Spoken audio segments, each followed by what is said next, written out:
पास वतन में भोग लेकर के पहुँचे। बाबा को जाने के साथ ही सभी भाई बहनों की जिसकी भी याद होती है विशेष याद देती है। और आज विशेष बट्टी में आई हुई टीचर्स बहनों की भी बाबा को याद देने के साथ बाबा ने आज वतन में 3 दृश्य मर्ज किया। एक दृश्य में लिखा था लवलीन अवस्था, दूसरे में लिखा था योग की अवस्था, योगी की अवस्था, और तीसरे में लिखा था फरियाद की अवस्था। तो मैंने बाबा से कहा, बाबा ये 3 दृश्य मर्ज किए हैं, इसका क्या गहरा राज है। बाबा 1 सेकंड मुस्कराने लगे। फिर बाबा ने कहा कि बच्ची, दुनिया में भी पहले के समय में, कुछ सालों पहले भी लोगों की भक्ति में भी बहुत लवलीन अवस्था होती थी, बहुत मगन हो जाते थे भगवान की भक्ति करने में। देवताओं के आगे भी उनका मगन रूप होता था। फिर आस्ते आस्ते वो योग के रूप में थोड़ा बदल गया। याद करते हैं सहज रीति से, और वह याद भी थोड़ी थोड़ी आस्ते आस्ते सहज होते होते कब नीचे की तरफ आ जाती है। और फिर बाबा ने तीसरा दिखाया फरियाद की अवस्था। बाबा ने कहा कि आज के समय में बाबा अपने भक्तों के पास में भी जाते हैं और बच्चों के पास में भी जाते हैं, भक्तों के पास में भी चक्कर लगाते, मंदिरों में, तीर्थों में। यह बहुत समय से बाबा देख रहे हैं कि भक्तों में भी पहले जैसी भावना नहीं रही है। कुछ न कुछ उनकी अंदर के संकल्प उनकी फरियाद के रूप में भगवान के आगे रखते हैं। ऐसा कर देना, ऐसा कह देना, कई प्रकार की मन की बातें भगत बच्चे भी भगवान के सामने करते हैं। कभी कोई प्रकार की इच्छा व कामना पूरी नहीं होती तो भगवान को भी गाली देने में देरी नहीं करते हैं।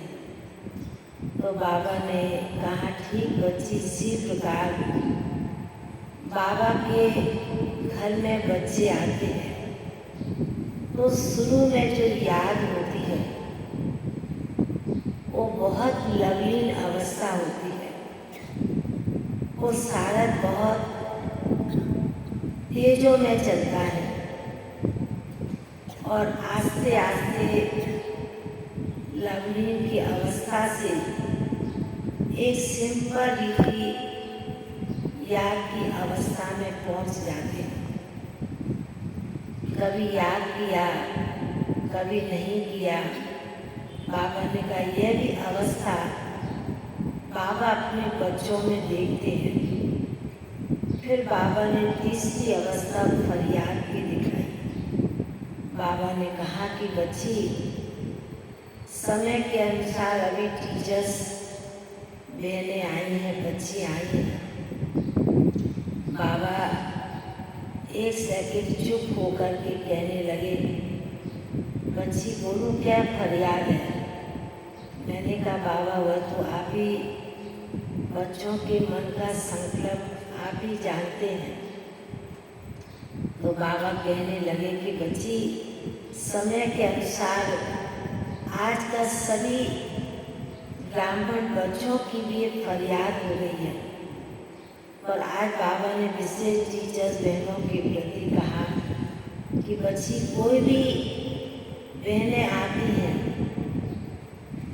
बच्चियां बाबा के घर में आती हैं, तो सबसे पहले उनके हर एक बच्चियों को ये अंदर से संकल्प होता है कि बाबा का अपना घर हो, बाबा अपने बच्चों को, स्टूडेंट को भी भेजे, सेंटर भी हरा भरा हो।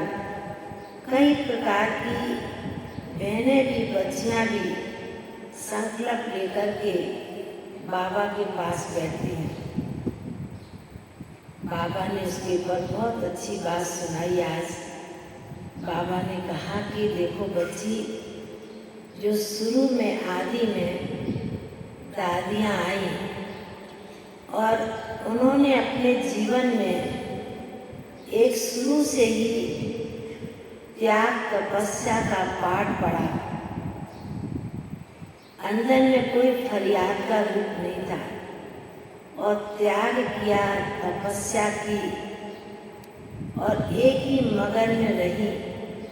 तो बाबा ने कहा अंत के समय तक भी जो त्याग तपस्या का फल दादियों को बाबा ने दिया। और वर्तमान समय बाबा चारों तरफ का चक्कर लगा के देख रहे हैं कि कई बच्चियों के मन में अनेक प्रकार के संकल्प इस प्रकार के चलते हैं। बाबा ने कहा कि आप बच्चे मेहनत ना करें और उसका फल ना मिले, ऐसे कभी हो नहीं सकता।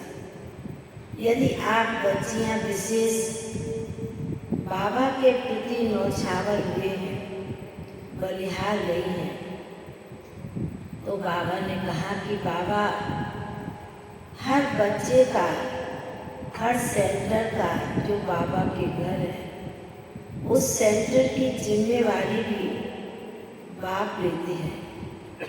क्योंकि यज्ञ बाबा ने रचा, जितने भी सेंटर हैं वो भी बाबा के हैं। आप बच्चियां तो निमित्त मात्र हैं। बाबा जैसे कि सुना रहे थे और हम भी बड़े प्यार से ध्यान पूर्वक सुन रही थी बाबा की बातों को। तो बाबा ने कहा कि बाबा यही देखना चाहते हैं इन बच्चियों के द्वारा कि त्याग तपस्या पहले करो और उसके बाद बाबा बच्चों का संकल्प हर प्रकार का पूरा जरूर करते हैं। तो जैसे बाबा बड़े प्यार से सभी बहनों को ऐसे लग रहा था कि बाबा ने वतन में इमर्ज किया हो। बाबा ने कहा कि भोग के समय भी कई बच्चों की याद और संकल्प बाबा के पास पहुंच रहा हो, ऐसे महसूस हो रहा था। और फिर तो बाबा के सन्मुख भोग रखा था, तो बाबा ने बड़े प्यार से भोग भी स्वीकार किया। और जिनकी भी विशेष याद होती है वह भी बाबा को जा कर के देते हैं। बाबा भी उन बच्चों को बड़े प्यार से इमर्ज करते, मधुबन का भोग स्वीकार कराते हैं। फिर तो बाबा ने आप सभी निमित्त टीचर बहनों को भी बहुत बहुत स्नेह भरी दिल की याद दी, दिल का प्यार दिया और याद प्यार देते हुए